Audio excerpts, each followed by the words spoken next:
Shalom, everybody. I'm Dr. Abraham. I'm from Israel. I don't want to tell you all the details where I live. I have come across about these videos, 2, 3 videos made by Mr. Ibrahim, proving Islam, and I would like to say a few things.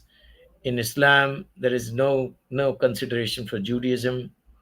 Jews are the devils, Jews are the apes, Jews are the animals, Jews are the, and they must be killed. This is what Islam looks at the Jews. And obviously, they have so much criticism, so much bad feeling, and they want to expose these all. They read one sentence or one word or something, and then they make a big issue out of it. And they want to put down the words of Torah, put down the our all the writings, our God. They, I mean, I have no words to say what they do. And I have come across about these kind of videos, so that's what I'm organizing, kind of a rebuttal or the analysis. Now there's this first video I have seen, I've downloaded, and you could see Torah is wordom. My goodness, Torah, it's word of God. Torah is word. I mean, it came directly from God to Moshe Rabbeinu, our prophet of prophets, great prophet Moshe Rabbeinu came directly to him. And there are 10 commandments. There is there is one person who went to somebody, a rabbi, and he said, I want to accept Judaism. What should I do? And what is the Torah you have? You teach Torah and so forth. That rabbi said, he said so many things. He went to other rabbi. He also narrated so many things. Torah is this, Torah is that. And then finally he went to Rabbi Akiva. And Rabbi Akiva said, Behavta lerecha kamucha. The way you love yourself, you love everybody. The way you love yourself, you have to love the same way everyone. Then he went to Rabbi Hillel, and he also said almost the same thing, but in little different words. He said, what you hate, don't do with anybody else. And this is Torah. And these people, they criticize Torah, they make fun out of it. They criticize the law of, I have seen one, they are organizing decoding, Jainism decoded or something like. If you see that live stream, oh my God, Hashem, please bless them. Laughing, criticism, so and so forth. So I have, just because these 2, 3 videos are short, so I thought let's explain what Mr. Ibrahim thinks about this. Torah is boredom. This word is very, very, God will see how Mr. Ibrahim must be treated. Boredom is used. Torah is boredom. Wow. I could also say a lot of words about the Quran. Okay, let's see what happened. A strange and problematic opinion of Rabbi Eliezer in the Mishnah, and that is that teaching a woman the Torah is whoredom. So Mishnah, this is from the Mishnah, it says, Ben Azai states, a person is obligated to teach his daughter Torah, so that if she drinks and does not die immediately, she will know that some merit she has delayed punishment for her, or that some merit has delayed punishment for her. Rabbi Eliezer, on the other hand, says, anyone who teaches his daughter Torah is teaching her promiscuity. In other words, to be a whore. So teaching the book of God is teaching someone promiscuity. Is this Rabbi Eliezer, whose statements we find over and over again in rabbinic literature? He's one of the most important sages in rabbinic literature. This is his opinion on teaching Torah to a woman, that it's whoredom. This is someone who is so fundamental to rabbinic literature. Okay. Allah says, so let's see. Okay. I don't want to listen that. So let's see. For the answer for this is, it's here. Okay. It's Yoav Nir, who is born in Israel. He understands Hebrew very well. What he has written, the Talmud does not say it. Rabbi Eliezer is quoted as having said that. The passage you linked shows the other opinion as well.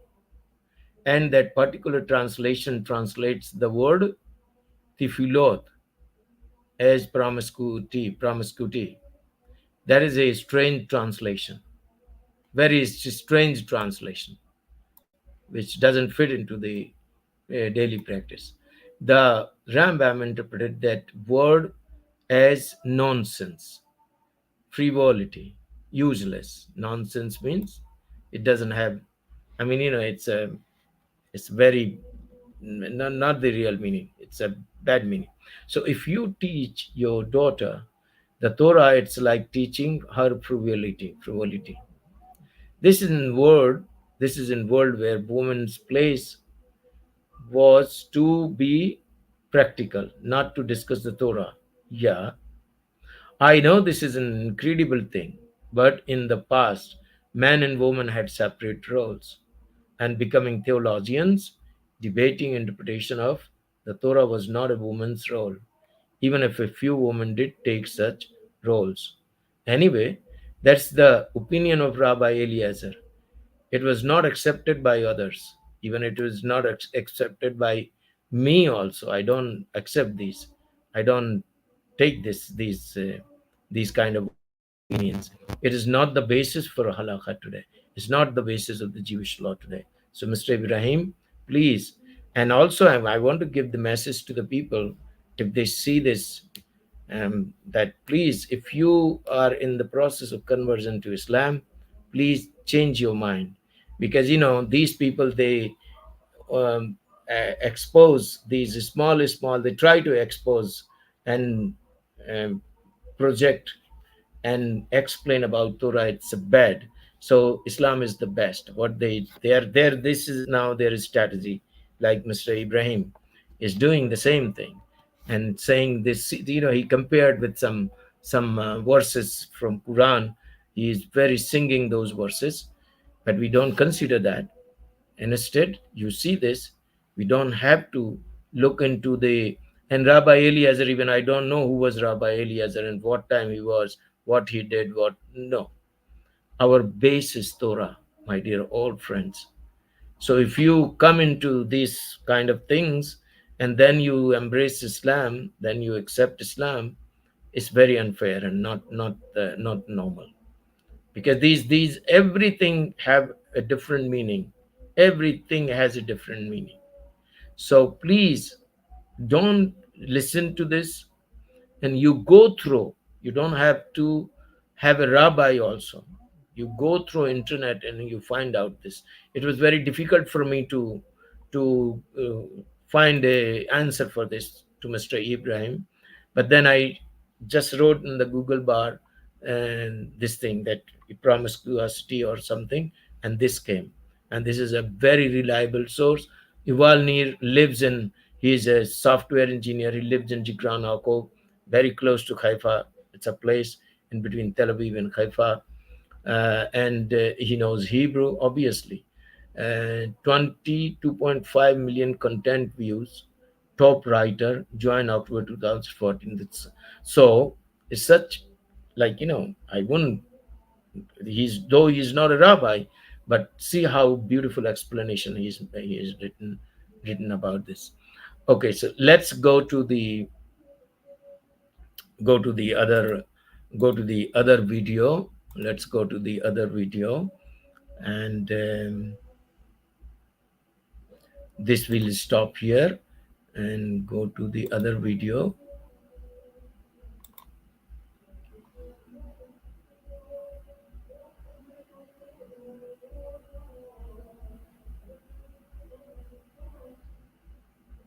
Okay, now this is Alaikum. In this video, okay. So this is his second video. Now there is a rebuttal on. I don't have to show even any text. Any text I have. So just listen to him, and he himself says what he says. I'll explain to you in the evening, in the end. I want to discuss a problematic part of Jewish theology, which states that Problematic, problematic.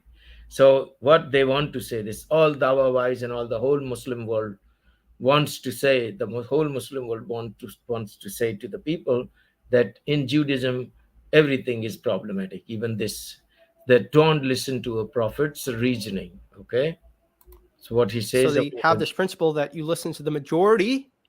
And so if you have 1,000 prophets that reason something regarding the law and 1,001 rabbis who reason something different, you should listen to the rabbis.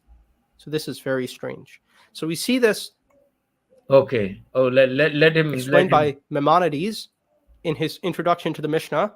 He says, as when a prophet follows a reasoning and one who is not a prophet likewise follows a reasoning, and the prophet says that the Holy One, blessed be He, told me that my reasoning is correct, do not listen to him.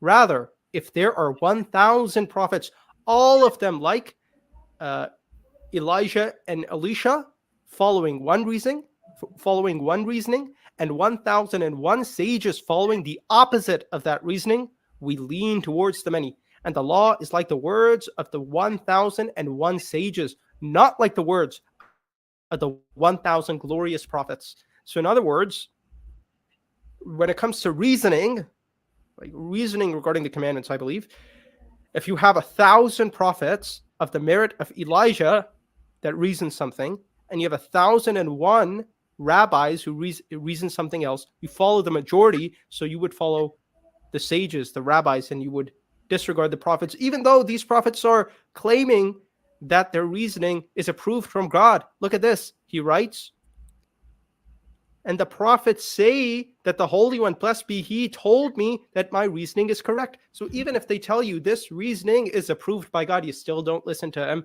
You listen to the sages, the rabbis. They're the majority.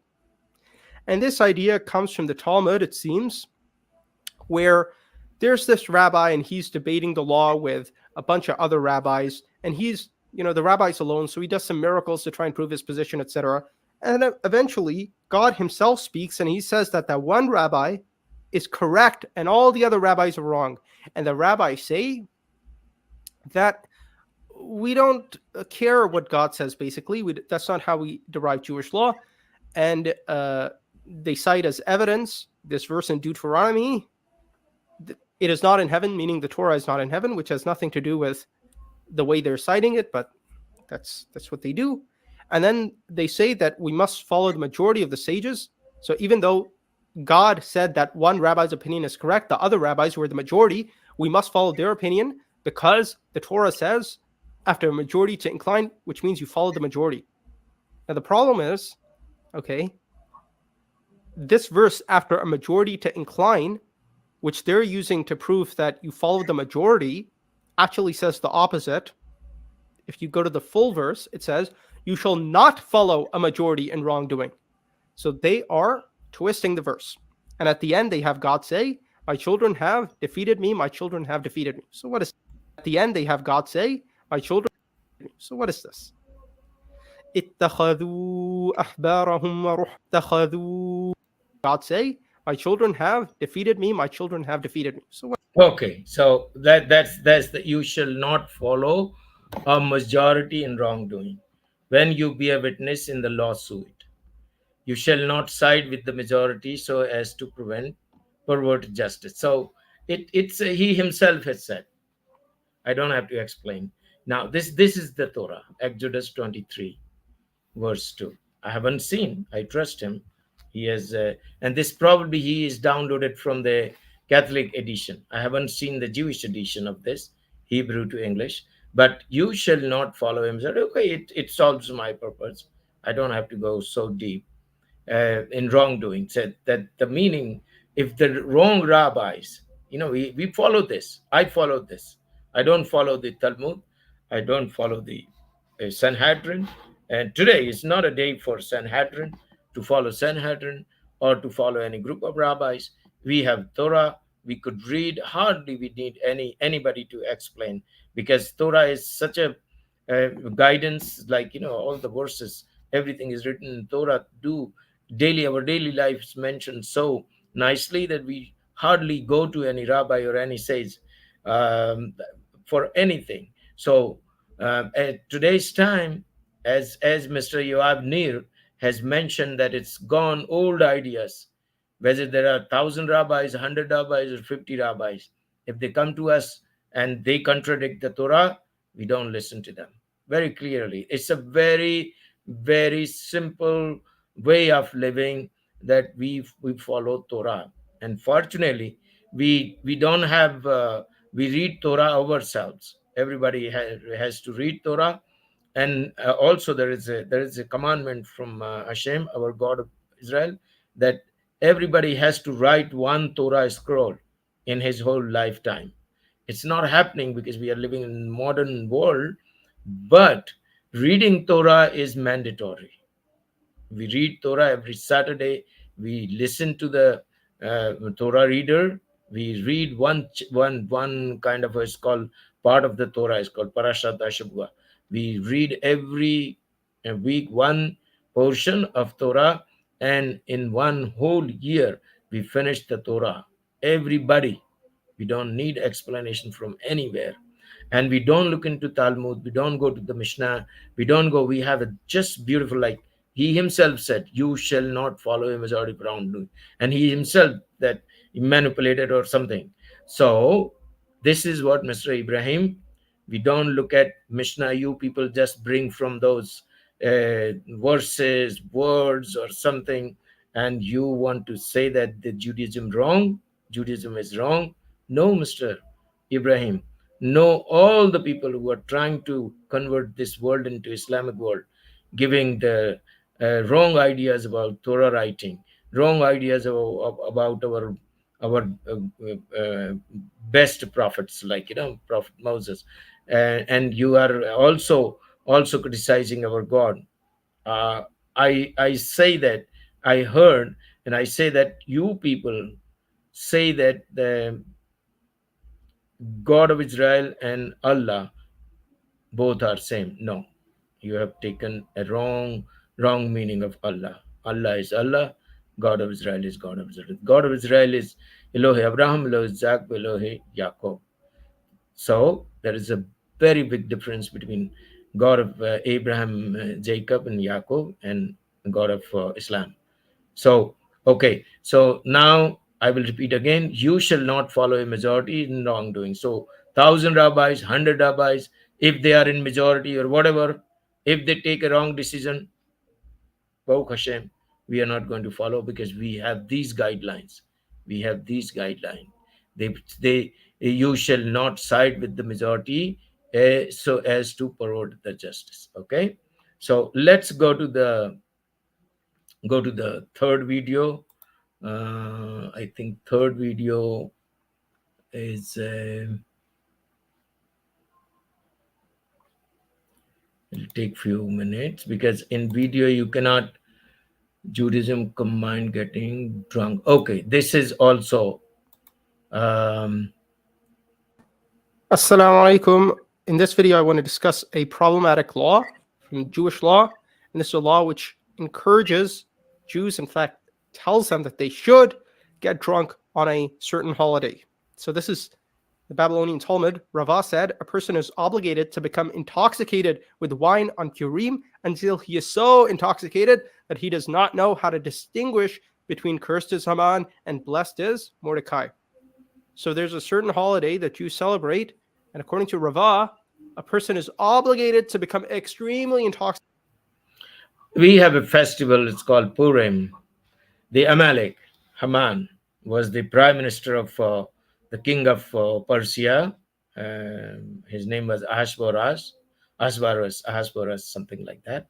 And the Jews didn't bow down before him, and he conspired, and he took the permission from the king Ahasuerus that all the Jews must be killed. And this was the day he decided. And then this is the story, Mr. Ibrahim. You must tell the story also. Why Jews enjoy this day and they drink, but not all Jews. Today is the modern day. I'm a doctor. I work in the ICU. Sometimes I work the Purim night, and next day morning I come back home. I don't drink even a drop of wine or whiskey or anything. But there are some people, they want to enjoy. So let's share the story. Mr. Ibrahim, you must learn this. If you don't know, you must explain this also, why it is allowed to drink a lot that day. So Haman, prime minister of Persia, Ahasuerus king, was Ahasuerus, and fortunately his queen was Esther, Queen Esther. She was Jewish. So, because Jews didn't bow down to before Haman, so Haman goes to the king and takes the permission that these Jews are not loyal to you. He does a lot of lasonhara. Lasonhara means criticism and something like that, and they are not following you. They are not sincere to you, so and so forth. So he said, all right, they must be killed. And he takes the permission from the king. And this was the day of Purim was decided to execute them, to take them to gallows and kill thousands of Jews that day. Queen Esther came to know, Mordecai, her uncle. Mordecai, her uncle, comes to know that this is going to happen. And he goes to the queen, Queen Esther, that listen, we are not going to survive after this day, because these are the plans, Haman's plans to execute to hang all the Jews on this day. And then Queen Esther tells the king, I'm Jewish and these are my people, and see, this is what going to happen. And by the way, there was very good thing had happened in past. Mordecai was at the gate of the city, and he heard two people are conspiring to kill the king. And Mordecai goes to king and says, "Listen, this is happening.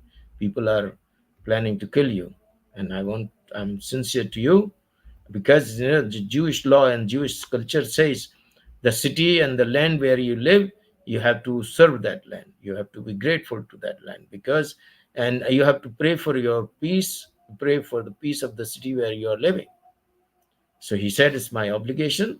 It is my premium, the greatest work or duty to inform you." And then king investigates that, and then those people were punished. So, and that was recorded. And Mordecai's favor to king was recorded. Mr. Ibrahim, you must tell this story, why the Jews drink a lot this day. And then um, Haman was Mordecai said, "Listen, this Haman is going so," and that favor the king had to do for Mordecai, and then he complains. Queen Esther also complains to king that, "Listen, we are so sincere to you, and we are going to be killed on this in this day." And instead of Jews who were killed that day, Haman, his 10 sons, and all his family, Haman was hanged. In fact, that day, and Mordecai was promoted to the um, post of the prime minister. So why we shouldn't drink that day? Why we shouldn't enjoy? It was the second birth of the Jewish people. Tell this story, Mr. Ibrahim. Why you keep this all secret? Why you read only one or two sentences? Amar Rabba, Mikhaya Anishi Libarsomai, Libasume, Befurai Ad Idla Ben Arur, Haman Lebaruk, Mordecai. So here is Mordecai, Haman is hanged, and Baruch Mordecai. Mordecai was the Baruch means praising, praises. So, Mr. Ibrahim, please, I beg you, tell the real thing, tell the truth. Don't say one portion, don't say one paragraph. So, because that day, Jewish people's second birthday was, so we enjoy it. Now, in modern time, not all Jews drink. I don't drink even a drop. I drink instead of alcohol, instead of, we have a choice to say bracha in the prayer on Shabbat and other Pesach. We have to drink 30 ml cup. Each cup has 30 ml, either wine or the grape juice. So we have to drink 4 times. Shabbat, we have to drink 3 times. It's on 30 ml. It's written in halakha, we should not drunk. We shouldn't get drunk. Only 30 plus 30 plus 30. No, 30 plus 30, 60 ml we are allowed to drink. And modern day, mostly Jews don't drink because of all this terror and wars, and we could be called anytime. The Muslims could come to attack anytime, so we don't drink at all. The drinks are not very common. So, Mr. Ibrahim, if we drink one day, if we go out of the way, what will go wrong? We are enjoying. It's a joy. Okay, let's Intoxicated, see. extremely drunk on that holiday. Now, this is the official law of Judaism, as we see in Maimonides' Mishneh Torah, which is a book that he wrote to codify Jewish law. And he says, "What is the nature of our obligation for this feast? A person should eat meat and prepare as attractive a feast as his means permit." Okay, so so prepare the food. Okay, we eat two meals, very very nice. One is the evening, and we have a tradition on. I'll teach you, Mr. Ibrahim. You don't know nothing about Judaism. Um, Either you could call me no more jihad 91 at gmail.com, or anytime you could come to me. Either you come to my channel, and I'll come to your channel, whatever you like, and I'll teach you Judaism, the real Judaism. And please, this is, you must change your attitude towards Judaism. Torah, Quran is 75% copied from Torah, 25% from the New Testament. That is your Quran. Okay, I don't want to go in detail. So, so we eat the first meal very festive, evening, and we drink a lot. Not drink a lot. We drink a little bit. Whoever is allowed to drink. For instance, army soldiers don't drink, doctors don't drink, nurses don't drink, paramedic don't drink, police don't drink. But if they are on call, I'm on call always on Purim. Always I'm on call. I don't drink even one drop of wine or one drop of any liquor. But whoever having free time, they could drink. So, obligation for this feast, a person should eat meat and prepare as attractive as feast as this mean permit. He should drink wine until he becomes intoxicated and falls asleep in a stupor. Okay, so okay, fine. He drinks and goes to sleep. Next morning, we have again a routine to go to the synagogue to to listen the Megillat Ruth, Megillat Esther. We also listen or read Megillat Ruth during the Sukkot. When the Sukkot comes, when this thing was given to us, Torah was given to us, 10 Commandments were given to us. That time we read Megillat Ruth, the book of Ruth, and this time we read the book of Esther, and we enjoy. What is wrong in it? Learn, Mr. Ibrahim, and tell the whole story. This is the whole story. So, in drinking, there is nothing. Let's see what he He will say should drink something wine from until Quran. he becomes intoxicated and falls asleep in a stupor. So, Okay, so what is wrong in it? All right, let's see. drinking wine is obligatory. It's necessary. You have to drink wine, and you have to become extremely intoxicated on the day of Purim, a Jewish holiday. Allah says, "Yeah, Okay, so oh believers, I don't want to listen the Quran in this thing Arabic. Oh believers, intoxicants, gambling, idols, and drawing lots for decisions are all evil of Shaitan's handiwork. So shun them too, you may be successful. All right, so it's right. You also, I have seen your presentation in Dawa Wise last Thursday's presentation. You said Jews are Satans. All right, I know that in Islam there is no good place for Jews. They must be killed. They must be in your last your Nabi, Islamic Nabi Muhammad. I'm sorry, I spoke few words of Hindi. He said that the hour will not come until the Muslims will kill all the Jews. And so this is Islam, my dear friends. Now, whoever is converted, think about, come back to your wherever you were, or leave every religion and be a good human.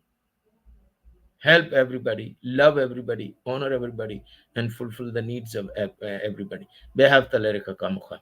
So, and whoever is in the process of conversion, how, see how manipulation, how many things these people they do, and they lift up the Islam and they put other religions down, and they say Islam is better. But there is another ayat: don't go near the masjid, don't go to pray when you are intoxicated. That means other time you're allowed to drink. So there are contraindications, contradictions. Like, so it's saying intoxicant and all not allowed, but there it says, in other ayat says that okay, when you are intoxicated, don't go to pray and don't go near the masjid. So this is what is Islam. And always their strategy is to demonize Jews, to criticize Judaism, to criticize Torah. And unfortunately or fortunately, whatever you say, they say we believe and we follow and we have everything in all the previous who previous prophets, and they don't follow anything of previous prophets. And those all previous prophets are from Judaism, 99%. So I don't want to listen whatever he says in Arabic, he sings or whatever. So my dear friends, I think we should we should finish here. And I think it's not long video, and I'm sure there are no views for this. Nobody will see it, maybe 100, not even 100. But my message, this video must be watched by the otherwise by Mr. Ibrahim. And I request Mr. Ibrahim, please, one or two sentences, don't make a story and don't criticize Judaism. There is Judaism is Judaism, Torah is Torah. Nothing would match Torah in the whole world. No book, no system, no culture will match Judaism. You read 10 commandments. If you follow 10 commandments, you don't have to go to heaven. The heaven will be here on the earth. Behaftar Lereka Kamoka, you follow, everybody will love everybody, and the world will become so peaceful and so nice. Okay? And if you compare Judaism with Islam, then you say 929, 950, all Surah Taiba from 929, 931 till the end you read, only killing is mentioned. That's your Islam. And you say that Prophet Moses, our Moses, our Prophet Moshe Rabbeinu, you compare with your Prophet. Wow. Your Prophet cannot stay even 1 second around our Moshe Rabbeinu. One quality he doesn't have of Moshe Rabbeinu. So if you have any problem, any question, please write to me on nomorejihad91@gmail.com. We'll talk. Okay? And please watch, share this video. My message, my try is, please don't convert to Islam. Whoever sees this video, please don't listen to their sugar coated Islam, sugar coated their verses, sugar coated. They don't tell the truth. This alcohol intoxication story is very interesting. Why Jews drink a lot, but they don't say. They say, "Oh, it's in our religion, it's not allowed." Oh, believers, intoxicants, gambling, idols, and drawing lots for decisions, gambling, are all evil of Satan's handiwork. This they will say. And they will say, Judaism is allowed to drink. In Judaism, it is allowed to drink until you become stupor or so and so forth.